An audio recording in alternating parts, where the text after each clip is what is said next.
नमस्कार दोस्तों, आप देख रहे हैं एग्ज़ाम रिव्यू। दोस्तों हम बात करेंगे सिविल डिग्री का जो पेपर था 6 दिसंबर 2020 को हुआ, उसके बारे में। दोस्तों काफ़ी लंबा समय हो गया है, लगभग महीना भर होने को है जब हम लास्ट टाइम पढ़ाई की थी। तो हम फिर से धीरे-धीरे, थोड़ी-थोड़ी चीज़ें रिकवर करेंगे, नहीं तो वक़्त भी धीरे-धीरे निकल जाएगा और हमें पता भी नहीं चलेगा।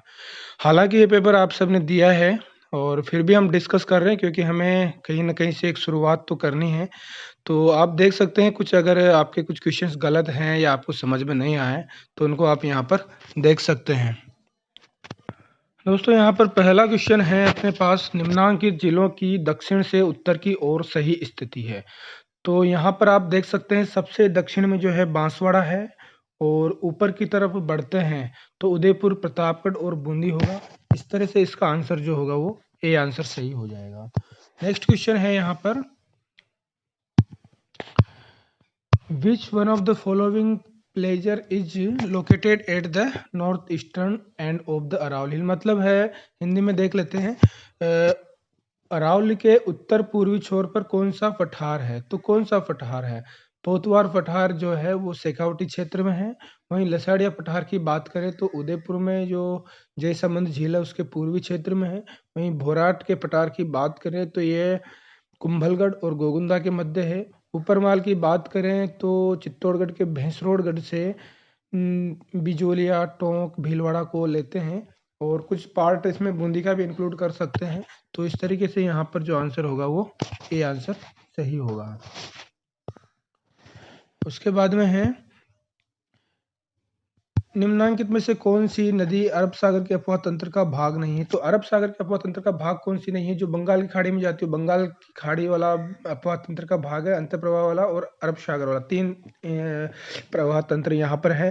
तो यहाँ पर अरब सागर का पूछा है तो यहाँ पर साबी नदी जो है वो अंतर प्रवाह क्षेत्र की नदी है। कुंटाल यहाँ पर कातली नदी की बात करें तो भी अंतर प्रवाह क्षेत्र की है। मेज जो है बनास की सहायक नदी है और माजम या आजम जो है ये माही की सहायक नदी है, इसलिए डी आंसर यहाँ पर सही होगा। नेक्स्ट है निम्नलिखित में से कौन से जिलों में मई व जून महीने में सर्वाधिक धूल भरी आंधियां चलती है? तो सबसे ज्यादा आंधियां चलती है श्रीगंगानगर में, 28 दिन से भी ज्यादा आंधियां वहां पर चलती है। नेक्स्ट है लाल लोमी मृदा से संबंधित है। लाल लोमी मृदा, लाल जो प्रॉपर्टी किसी भी एलिमेंट की वो आयरन ऑक्साइड की वजह से होती है। तो यहाँ पर इसी से पता चल जाता है कि यहाँ पर आयरन ऑक्साइड इसका सही आंसर होगा। नेक्स्ट क्वेश्चन है आईसीआर के अनुसार राजस्थान के भौगोलिक क्षेत्रफल का कितना प्रतिशत भूमि ह्रास की समस्याओं का सामना करना पड़ रहा है? तो यहाँ पर 62.5 सही आंसर है।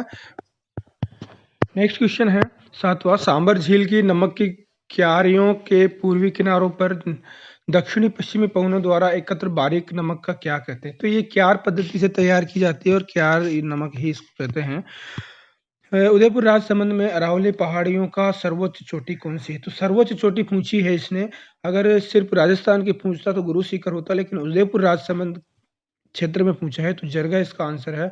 और वहीं गुरु शिखर की बात करें सिरोही में है, अचलगढ़ भी सिरोही में है, देलवाड़ा भी सिरोही में है, तो जरगा इसका सही आंसर होगा।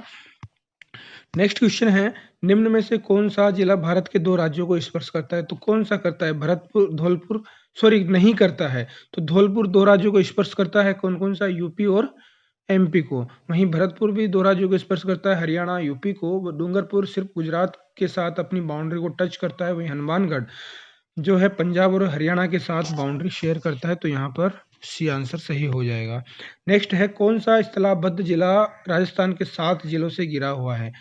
तो यहाँ पर नागौर सही आंसर होगा, जोधपुर गलत है क्योंकि नागौर 7 जिलों से टच करता है, जोधपुर 5 के साथ है और दौसा भी 4 या 5 जिलों को टच करता है, बूंदी 5 जिलों को टच करता है। तो नागौर की हम बात करें तो ये कौन कौन से जिलों को टच करता है देख लेते हैं एक छोटा सा। नागौर सबसे पहले हम जाते हैं तो जोधपुर को टच करता है, बीकानेर को टच करता है, इधर जैसलमेर को टच करता है, पाली को टच करता है, राजसमंद को टच करता है, अजमेर को टच करता है और ऊपर की तरफ जाते हैं तो ये चूरू को भी टच करता है। तो इस तरीके से राजसमंद जो है 7 जिलों को टच करता है और सॉरी जयपुर को भी टच करता है ये।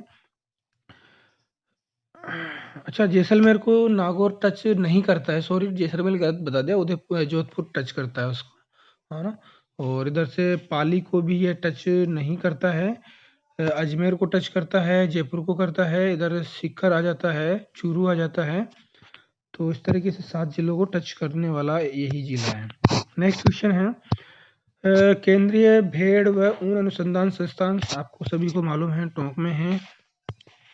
भीलवाड़ा जिले में निम्नलिखित में से कौन सा बांध स्थित नहीं है?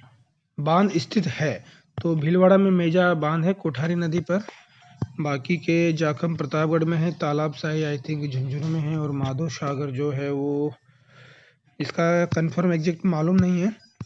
राजस्थान में कौन सी सिंचाई के साधनों से सर्वाधिक सिंचाई होती है? तो कुएं और नलकूप से सर्वाधिक सिंचाई होती है। जयपुर अलवर क्षेत्र में सबसे ज़्यादा सिंचाई होती है कुएं और नलकूप से, लगभग 60%, 61% या इससे भी ज़्यादा जो है कुएं और नलकूप से सिंचाई होती है। निम्नलिखित में से कौन सा नागौर में सार्थक मात्रा में उपलब्ध है? तो जिप्सम इसका सही आंसर होगा। सबसे ज़्यादा जिप्सम ही है, जिप्सम के उद्योग भी भारी मात्रा में। अब 1910 में विजय भारत सभा की स्थापना किसने की? तो केसरी सिंह भारत इसका सही आंसर है, और विजय वीर भारत समाज की बात आती है तो विजय सिंह पथिक सही आंसर होता। राजस्थान का एकीकरण कब पूर्ण हुआ? तो 1 नवंबर 1956 को राजस्थान का एकीकरण पूर्ण हो गया था। और स्टार्ट कब से हुआ? स्टार्टिंग की बात आती है तो स्टार्टिंग अपने होता है 1948 से 25 मार्च 1948 से। तो ये एकीकरण का 7 चरणों में पूर्ण हो जाता है। और तो यहाँ से भी काफी सारे इंपॉर्टेंट क्वेश्चंस बनते हैं कि एकीकरण में कौन से चरण का प्रधानमंत्री कौन था, कहाँ पर उसकी राजधानी थी, कौन कौन सी समितियां, इस तरह से ये सारे क्वेश्चंस हमें थोड़ा ध्यान में रखना पड़ेगा। नेक्स्ट क्वेश्चन है, राजस्थान वानिकी विकास एवं जैव विविधता परियोजना फेज 2 को जापान की कौन सी संस्था ने वित्तीय सहायता प्रदान की? तो Zika Japan international cooperation agency इसका सही आंसर है। मरुस्थलीय पौधारोपण एवं मृदा संरक्षण केंद्र कहाँ पर है? ये जोधपुर में स्थित है, ध्यान रखिएगा। नाल हवाई अड्डा जो है वो कहाँ पर है? बीकानेर में। उदयपुर में जो है वो डबोक हवाई अड्डा है, महाराणा प्रताप हवाई अड्डा डबोक। और गंगानगर में कोई हवाई अड्डा नहीं है तो सूरतगढ़ में है। और यहाँ पर जोधपुर की बात करें तो एक जोधपुर में भी है। नेक्स्ट है, भारतीय रेलवे अनुसंधान व प्रशिक्षण केंद्र निम्नलिखित स्थानों में से कहाँ पर है? तो ये पचपदरा में है जो कि बाड़मेर में है। और निम्नलिखित में से कौन सा कोड पश्चिमी बीकानेर की जलवायु के लिए काम में लिया जा सकता है? तो BWHW जो है ये हम काम में लेते हैं शुष्क जलवायु क्षेत्र के लिए।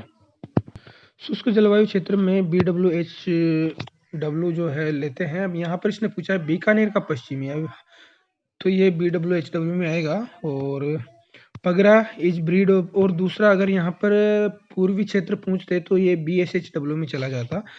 तो पगरा, ये पगरा गलत टाइप हो गया आई थिंक, मगरा है, भेड़ की नस्ल है एक, ठीक है।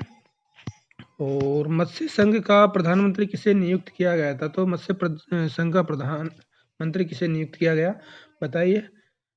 एकीकरण का प्रथम चरण है और इसका अध्यक्ष नियुक्त किया गया प्रधानमंत्री शोभाराम को महतो को नियुक्त किया गया था। जबकि राज्यपाल की अगर हम बात करें तो राज्यपाल नियुक्त किया गया था उदयभान सिंह को, जो कि धौलपुर के शासक रहे हैं। शोभाराम को महतो अलवर के हैं। और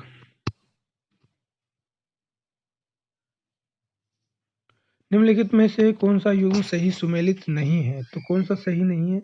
खानवा का युद्ध 1527 में हुआ। सुमेलगिरी युद्ध 1544 में मालदेव और शेरशाह सूरी के बीच में। दिवेर का युद्ध जो हुआ था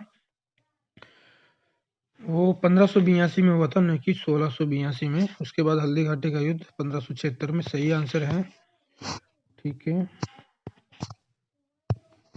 नेक्स्ट है, आदिवासियों का सबसे बड़ा मेला जो है बेणेश्वर धाम कब लगता है? माघ मास की पूर्णिमा को डूंगरपुर में लगता है। और यहाँ पर त्रिवेणी संगम है बेणेश्वर, जहाँ पर माही सोम और एक और नदी है वो यहाँ पर आके मिलती है, अपना त्रिवेणी संगम बनाती है। राजस्थान में भूमि शैली का सबसे पुराना मंदिर सेवाड़ी का जैन मंदिर है। तो यहाँ पर ये सही आंसर हो गया। डी के प्रसिद्ध महल कहाँ है? भरतपुर में है। और किसने बनवाया ये आई थिंक बदन सिंह ने बनवाया। दोराई का युद्ध किन के मध्य लड़ा गया? औरंगजेब और दारा सिकों के बीच में लड़ा गया। ठीक है। सलेमाबाद में निम्बार्काचार्य पीठ की स्थापना परशुराम देव ने करवाई। सलेमाबाद अजमेर में है। वेली किशन रुक्मणी इसके लेखक कौन है? पृथ्वीराज राठौड़ है ये। राजपुताना एजेंसी की स्थापना कब हुई? 1832 में। कहाँ पर की गई? अजमेर में। सिरोही रियासत का राजस्थान में विलय कितने चरणों में हुआ? 2 चरणों में। लास्ट का छठा और 7वां चरण है, उसमें सिरोही को राजस्थान में लिया गया। पहले सिरोही को बॉम्बे रियासत को सौंप दिया गया था, लेकिन जब देसी रियासत के राजाओं ने इसका विरोध किया तो इसको 2 चरणों में छठे और 7वें चरण में क्रमशः भारत में राजस्थान में शामिल किया गया। शंकर देव समिति की सिफारिश, ये 5वां चरण है।